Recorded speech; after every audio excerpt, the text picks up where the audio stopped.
tina rahmat Allah Subhanahu wa taala. Amin ya Allah ya rabbal alamin.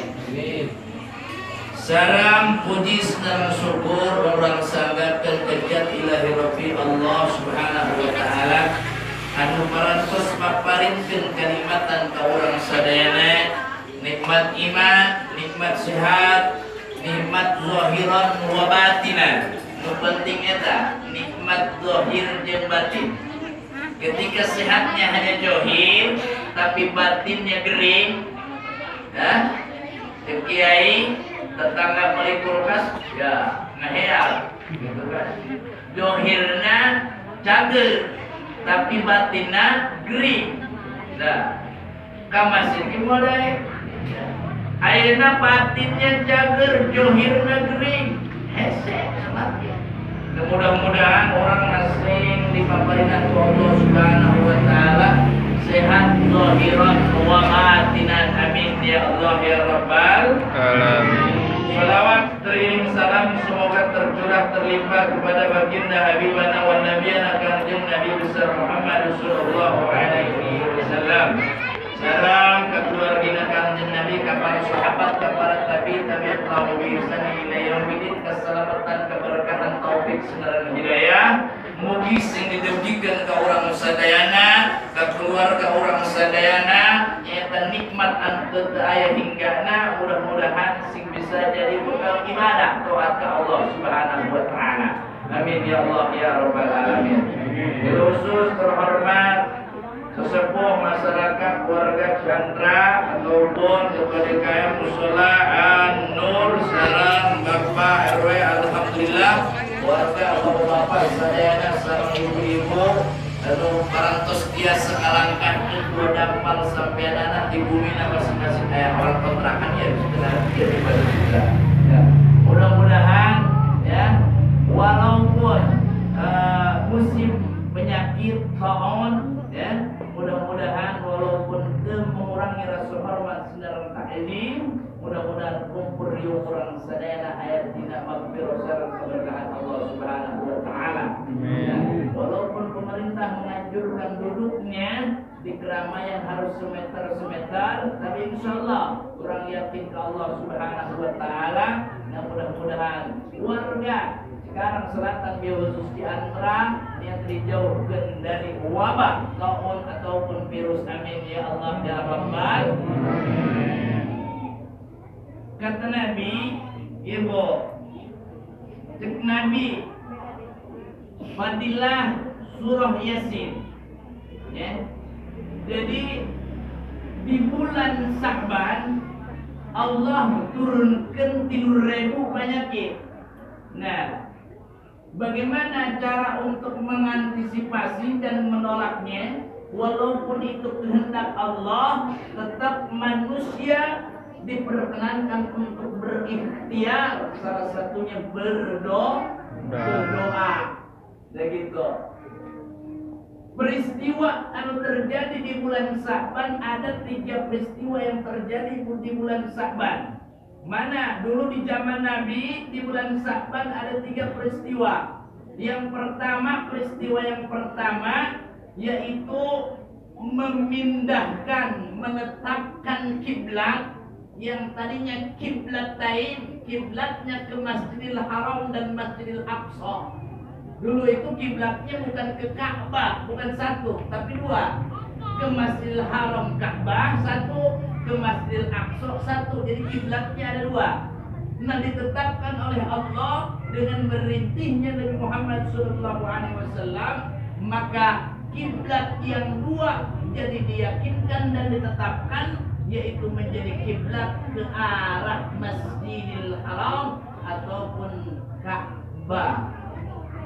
Di dalam sholat sudah kita baca sholli fardhu maghrib sarfati mustaqbil kiblati atau ka'bati. Nah, itu 1. Yang kedua, peristiwa yang terjadi di bulan Sya'ban, turunnya ayat kalimat innallaha wa malaikatahu yusholluna 'alan nabi ya ayyuhalladzina amanu shollu 'alaihi wa sallimu taslima. Kenapa ayat itu diturunkan di bulan Sya'ban? Karena Allah memerintahkan yaitu untuk membaca sholawat kepada Nabi. Jadi Allah memerintahkan sholat, Allah tidak melaksanakan. Allah memerintahkan sholawat, tapi Allah yang paling pertama berserta para malaikat membaca sholawat kepada Nabi besar Muhammad Sallallahu Alaihi Wasallam. Maka dikatakanlah bulan Sya'ban sahri. Bulan Sya'ban itu adalah bulanku, kata Nabi. Kalau bulan Ramadan yaitu syahri ummati. Bulan Ramadan adalah bulan untuk umatku. Yang ketiga, peristiwa yang terjadi di bulan Sya'ban ini adalah dalam bahasa inteleknya adalah rekapitulasi, gitu kan? Ya, waktu Imam Yohannya tuh orang lekop iya bu, ya. Rekapitulasi amal seseorang per tahun. Jadi amal itu ada yang disetorkan setiap selesai melaksanakan sholat, ada yang harian, ada yang mingguan, ada yang bulanan, ada juga amal yang setahun sekali disetorkan oleh malaikat pencatat amal kebaikan dan keburukan, yaitu jatuhnya setahun sekali di bulan Sya'ban, yaitu di pertengahan bulan Sya'ban, kayak gitu, ya. Di pertengahan bulan Sya'ban amal kita diserahkan kepada Allah Subhanahu wa Ta'ala. Tinggal tergantung amal kita yang belakang yang kita laksanakan merah, hijau, kuning, apa gitu. Mudah-mudahan amal kedepannya kita bisa perbaiki dengan amal-amal soleh dan tentunya diberikan kemudahan untuk beribadah kepada Allah Subhanahu wa Ta'ala. Mana di antaranya ulama menganjurkan di malam pertengahan bulan Sya'ban untuk mengakhiri amal dan mengawali amal yang baru, yaitu berbuat kebaikan. Satu, tujuannya untuk supaya lidak ilbala, mencegah dari balai. Nah, yang kedua, awalnya buku amal kita dicatat dengan kebaikan, maka dianjurkan membaca Yasin 3 kali. Apa sih sebabnya harus membaca Yasin? Nah, di dalam kitab tafsir surah Yasin dikatakan, wa fi ibadatin idza tuliyat aw busirat rabballahu ta'ala anhum bala. Barang siapa orang yang melantunkan di suatu kampung, di suatu wilayah, ya, apabila surah Yasin itu dilantunkan, ditafsirkan, maka Allah Ta'ala menghilangkan, yaitu dari warga kampung tersebut, yang pertama adalah paceklik, 2 balai, 3 taun, 4 wabah. Nah, dengan kemuliaan surah Yasin kan dijelaskan oleh Nabi, man qara'al Qur'ana fi waqti sholat harfan.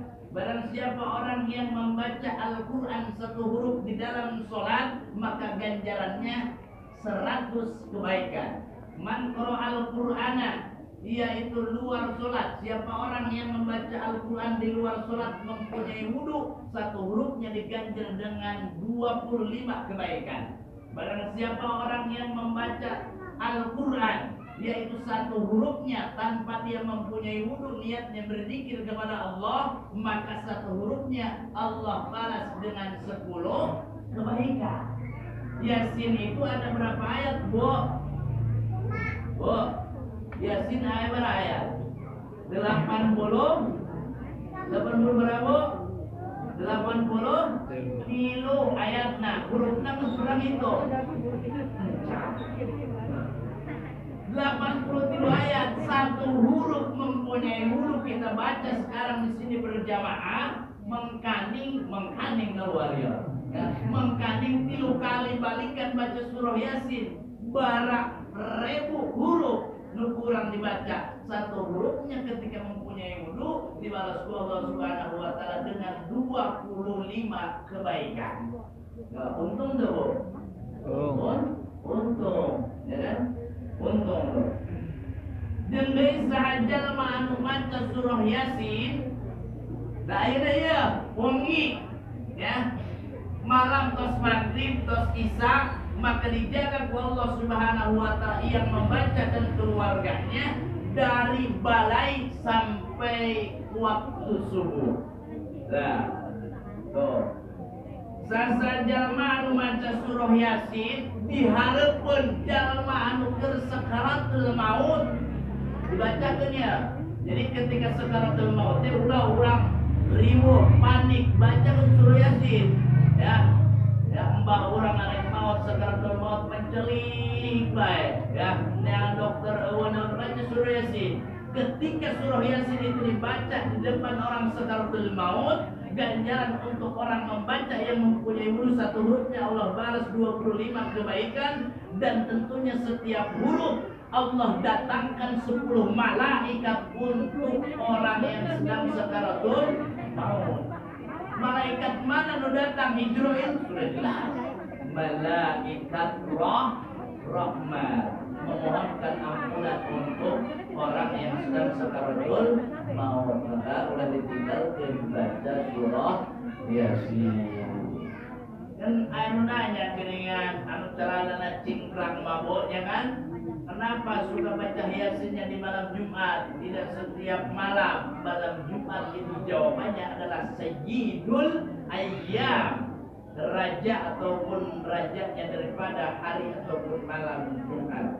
Tibarullah jemaah yang dirahmati Allah Subhanahu wa Ta'ala, mangga orang sesarengan lauskeun orang Yasin. Pertama hadirat ya, nanti masing-masing untuk kepada almarhumnya disebutkan. Mudah-mudahan orang sadayana walaupun musimna corona ataupun penyakit wabah, mudah-mudahan keluarga diri pribadi walaupun anu masih aktivitas bekerja ngojek tani segala tani bagi dirinya ya, segala rupa di PT segala mudah-mudahan dijaga Allah Subhanahu wa Ta'ala dengan tidak memberangkangkan syariat, menjaga wudu, menjaga kebersihan, melaksanakan sholat 5 waktu, dan akhirnya ikhtiar kita sudah laksanakan, maka